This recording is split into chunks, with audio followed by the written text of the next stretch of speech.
Well, we'll be reading and studying about the great white throne. Probably one of the more well-known passages from the book of Revelation, standing before the great white throne. Let me read it to you and then we'll discuss this. I will say this. In Matthew chapter 25, Jesus was talking about when heaven and earth would pass away. And in Matthew 25, 31 through 46 is when all are gathered together before Christ on His throne. And He talks about, that's when He said, "You've done it to the least of these, my brethren, you've done it unto me." And those depart into everlasting life and everlasting punishment. That whole scene at the end of Matthew 25 is so very similar to this here in Revelation.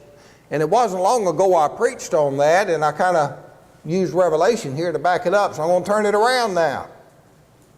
Let's look what it says here in the book of Revelation, and I'll compare some of this a little bit back to what we read in Matthew 25. Here's the text. "And I saw a great white throne, and Him that sat on it, from whose face the earth and heaven fled away. And there was found no place for them. And I saw the dead, small and great, stand before God, and the books were opened.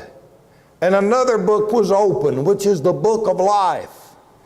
And the dead were judged out of those things which were written in the books, according to their works.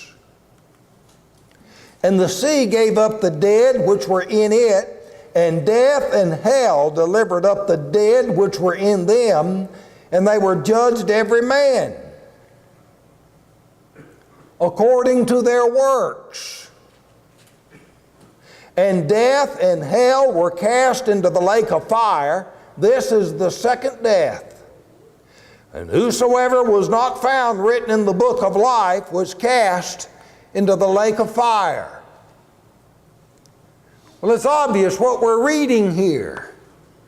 This is a judgment scene.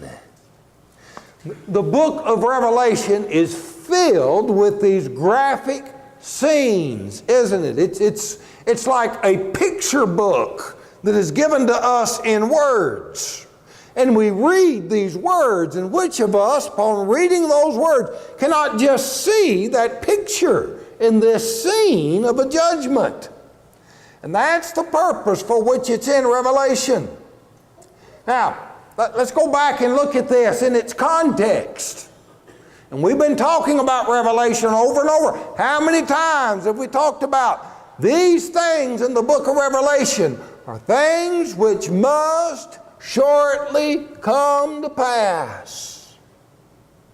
How then is this judgment scene going to fit into that?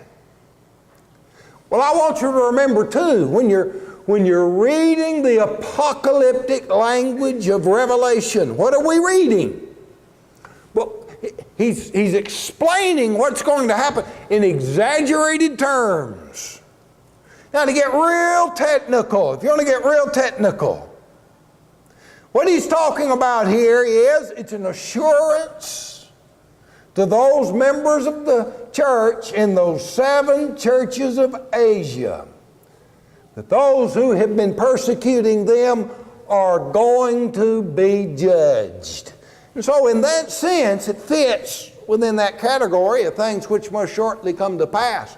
But the way he describes their judgment is described in terms of a final judgment, the judgment at the end of the world, like the judgment Christ is talking about in Matthew chapter 25.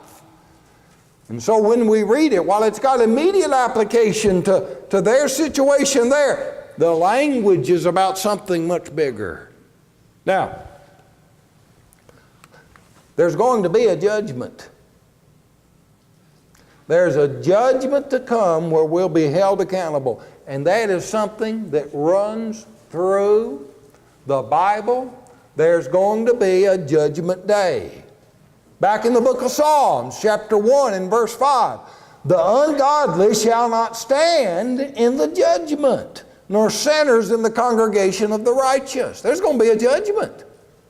In Ecclesiastes 11 and verse 9, the old preacher is talking to the young people, and he says, for all these things, God will bring thee into judgment. In Acts chapter 17 and 31, when Paul is preaching to the Athenians, he says, he hath appointed a day in which he will judge the world in righteousness by that man whom he hath ordained. We read in that book of Hebrews, it is appointed unto man once to die, but after this, the judgment. So there is going to be a judgment. And every one of us will be there to be judged according to our works. And that's what this passage is talking about. Now, for the lesson this morning, looking at this passage, I want us to see 5 things about the last judgment. All right? Now, number 1, there's going to be a great white throne. Revelation 20 and verse 11. And I saw a great white throne, and him that sat upon it. Now we know who he is. Now, sometimes it says that God's going to judge us, and sometimes it says Jesus will judge us. Now don't get all that confused. Jesus is God, and God's going to judge us by Jesus. So there's no reason to get that confused here. We read in Matthew 25 and verse 31, the Son of Man shall come in his glory, and all the holy angels with him, and then shall he sit upon the throne of his glory. And in the book of Revelation, this is called the great white throne. Well, see, the throne takes on the characteristics. In this vision of John, the throne takes on the characteristics of the one that is sitting on it. And so it is a great throne because of the majesty of who Christ is. It is a throne because he is the one with authority. And it is a white throne. And when you think of white in biblical imagery, you're thinking about that which is pure and that which is righteous. And indeed it says in Psalm 19 and verse 9, the judgments of the Lord are true and righteous altogether. So, the final judgment, there's a great white throne. That's number 1. Now number 2, heaven and earth fled away. Did you see that? Look at that verse. Let's look at the whole verse. And I saw a great white throne, and him that sat on it, from whose face the earth and the heaven fled away. And there was found no place for them. In the language of the poets, when it talks about that which fled away, it means it's vanished. It doesn't mean it just changed locations. Heaven and earth doesn't just change locations. Look what it says. Look at the text. There's found no place for them. They fled away, but they didn't go to some other place. They're gone. Heaven and earth will be gone when that day comes. Matthew chapter 24. That when Jesus began this part of his sermon there in Matthew chapter 24 and 25, he began explaining, heaven and earth shall pass away. And then he ends with that judgment scene in Matthew chapter 25. Well, here in Revelation, heaven and earth fled away. The Hebrew writer in Hebrews chapter 1, verses 10 through 12, quotes from Psalm 102, verses 25 through 27. And here's what he says. He says, thou, Lord, in the beginning hast laid the foundation of the earth, and the heavens are the work of thy hands. they shall perish. But thou remainest. And they all shall wax old as doth a garment, and as a vesture thou shalt fold them up, and they shall be changed. But thou art the same, and thy years shall not fail. What's he doing? He's contrasting God that does not perish and does not fail with the heavens and the earth that does perish and does fail. You've had your old clothes to wear out, hadn't you? I mean, they look all so nice and new when you first got them, and you wore them and wore them, and finally you say, why am I even keeping those things? You take them off and fold them up and put them away. That's what happens to the heaven and earth. It wears out. It's not made to last for eternity. Just like you change your clothes, that's going to be changed. Peter says in 2 Peter chapter 3 and verse 10, the day of the Lord will come as a thief in the night, in which the heavens shall pass away with a great noise, and the elements shall melt with fervent heat. The earth also and all the works that are therein shall be burned up. Now, there's a funny little thing about that last word. They'll be burned up. The two oldest texts, just about all of them have they'll burned up, but the two oldest texts says the heaven and earth will be discovered. That kind of scratch your head. What does that mean? They'll be discovered. And a lot of folks that look at these old texts and say, well, what that means is they won't be found. That's how they interpret that. Heaven and earth will not be found. Well, maybe so. I would suggest that it might mean that their temporal nature will be revealed. Heaven and earth is not intended to last for eternity. They'll flee away. They're going to be gone. That's going to vanish. And so on that last day, all that we see of this material world and this universe, listen, that's going to be gone. Now, number 3, we're all going to be there. Every now and then I hear about someone that judge says, now you got to show up this date for court, and they don't show up. Have you ever heard of that? Somebody didn't show up for court. I just wonder, when somebody's in trouble, why do they just get in worse trouble? I just can't help them not show up. And sometimes you have to go get them, don't you? Bring them to court. Well, you won't have to go. Somebody won't be coming to get you.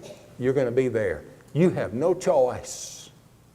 We will all be before that throne on that last day. Revelation 20, verses 12 through 13. I saw the dead, small and great, stand before God. Don't think you can die and miss out on this judgment. No, you're going to be there. And the sea gave up the dead which were in it. I think that's interesting. There's going to be a resurrection, and a resurrection of our bodies, and there'll be new bodies, and you wonder, how's that going to be? What about those bodies maybe that are burned? Or what about those bodies that are dissolved in the seas? Well, God's going to take care of that. Look, the sea will give up their dead. We'll all be raised. We'll be given a new body. In fact, it's going to be called a spiritual body. We'll be given a new body, and we're going to be there. And then it says, death and hell delivered up the dead which were in them. Now, we know what death is, and that happens to our physical bodies. But the spirit returns to God who gave it. And the word that is translated in the King James Version, hell, would better be translated here like it is in the American Standard Version, where it says Hades. It's talking about that realm of the departed spirits of man. Our spirits will leave our bodies and return to God. And there they're going to be in Hades, that place of the departed spirits. We're not all going to hell. We're all going to Hades. Now, I know we could get into what Hades is like and the geography of that, but we're not going to do that for this lesson. Just they'll go to a place for the departed spirit. And the body goes to death, but death and hell are going to give up the dead. The body will be raised out of death, and the spirits will return out of Hades into that new body on that great day. John 5, 28 through 29. The hour is coming in which all that are in the grave shall hear his voice and shall come forth, they that have done good to the resurrection of life, and they that have done evil to the resurrection of damnation. There's going to be a resurrection for everyone. It's a resurrection of life for some and a resurrection of damnation for others. 2 Corinthians 5 in verse 10, we must all appear before the judgment seat of Christ. Romans 14 in verse 12, every one of us shall give an account of himself to God. So we're all going to be there. There's no escaping the last judgment on the last day. Now, number 4. This is going to be the end of death and hell. Now remember that word hell is Hades. It's the end of death and Hades. Revelation 20, 13 through 14. Death and hell delivered up the dead which were in them. And then it says, and death and hell were cast into the lake of fire. This is the second death. Okay, so in death, that's where your body goes. In Hades, that's where your spirit goes. But the graves will all be emptied. And then Hades will be emptied as well, because the spirits will return to this new spiritual body we'll have. So there's no reason, there's no need now for death. There's no need for Hades. God will be through with death in Hades, and so to indicate that that's the final for them, death and Hades. It's like death and Hades are two people here. They call that personified. It's like if you could think of old death, like the fella sings, old death, like it's a person. And Hades is a person. Death and Hades cast into the lake of fire. And he calls that the second death. Well, the second death is a final death. It is a separation from which there is no remedy. So that's why it's called the second death. And so now we understand. Death, oh, we don't like death, do we? I mean, we do not like death. We do not like it when those we love die. We do not like to think about ourselves having to face death. We just don't like that. But we're not scared of death. We don't like it, but we're not scared of it. Because death is going to die. A second death right here. And so we read in 1 Corinthians 15:56, O death, where is thy sting? O grave, where is thy victory? Now, number 5. The books will be open. Look at that. See? Now the books will be opened. Revelation 20, 12 through 15. The books were open and another book was open, which is the book of life. And the dead were judged out of those things which were written in the books, according to their works. Did you see that? It says, according to their works. Now look what it says. And they were judged every man according to their works. Now, I told us twice, according to their works. According to their works. Said it 2 times, didn't it? Now look. Whosoever was not found written in the book of life was cast into the lake of fire. What are we talking about? The books are opened. What kind of books are going to be opened? Well, one of them is this book. This book. This is the Bible. I tell you, before that day comes and the Lord opens that book, you need to open your Bible. That's what you need to do. Don't wait till that day to find out what that book says. Go ahead and open your book now and go ahead and read, because this is the criteria by which we're going to be judged. Look what Jesus said. John 12:48. The word that I have spoken, the same shall judge him in that last day. So when you open the book, think about one of these books, well, there's going to be a Bible there. Going to open that up. That's the criteria. But that's not all. The Lord's going to open up your book. You see, He has all you've done and all you've ever been and all you've ever thought. It's all written down in His book. Your book is going to be opened. All the secrets will be revealed. I'm not looking forward to that. There's things I don't want anybody to know. On that day, it'll be revealed. Your book will be opened. And here's what the Lord's going to do. He's going to open this book, and then He's going to open your book. He's going to say, okay, how does your book compare to this book?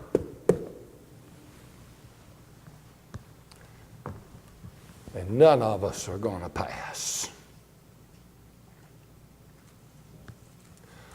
All have sinned and fallen short of the glory of God. You don't believe it? You just wait till He opens your book and starts down and compares. You're going to miss the mark, because the books will be open and He'll see. Now, there's another book. There's a book of life. And even though He's going to look at your book and compare it with this one and find, well, see, you have been found wanting. You didn't measure up. But here's a book of life. I'll open that book. Here's your name in the book of life. That means that even though you don't measure up with this book, you're in the book of life. You remember the book of life? We talked about it in Revelation 3 and verse 5. I gave a whole sermon just on the book of life.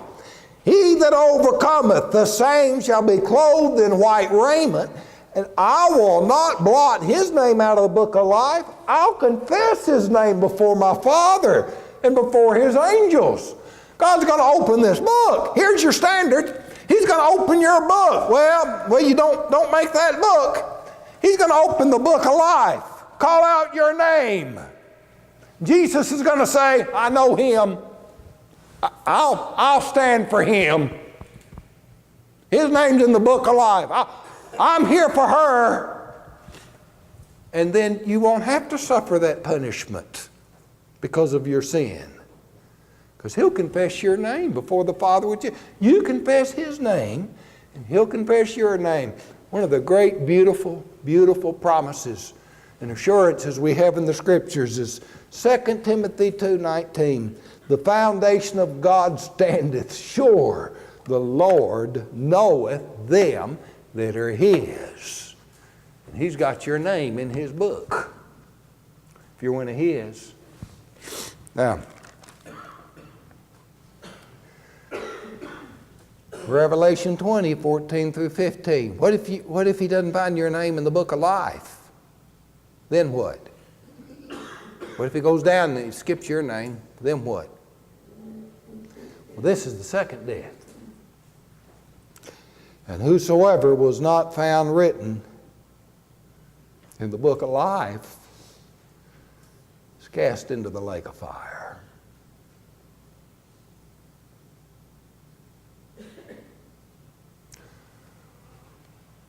Well, are you ready for the judgment day? See, that day's coming, and we'll all be there. And that's what's going to happen. You already know just what's going to take place. Don't be surprised. Are you ready for the judgment day? Tell you, you want your name in the book of life. That's what you want. And here's how you do it. You hear and believe and obey the gospel of Jesus Christ. That's what you do. You turn in your heart. You turn from every other way. And you're baptized into Christ. You confess His name before men. You're baptized into Christ. And then you rise to walk in newness of life. Now, you won't be perfect. You're not going to be perfect, but you can be faithful. See? You can be faithful. And then your name is in the book of life. You can overcome. Your name will not be blotted out. And you'll have no fear of that day. That day of judgment, Jesus will say, I confess and call your name before my Father in heaven. And so are you ready for the judgment day? Don't let this day go by until you're ready for the judgment day. You have that chance to be ready as we stand and sing this song.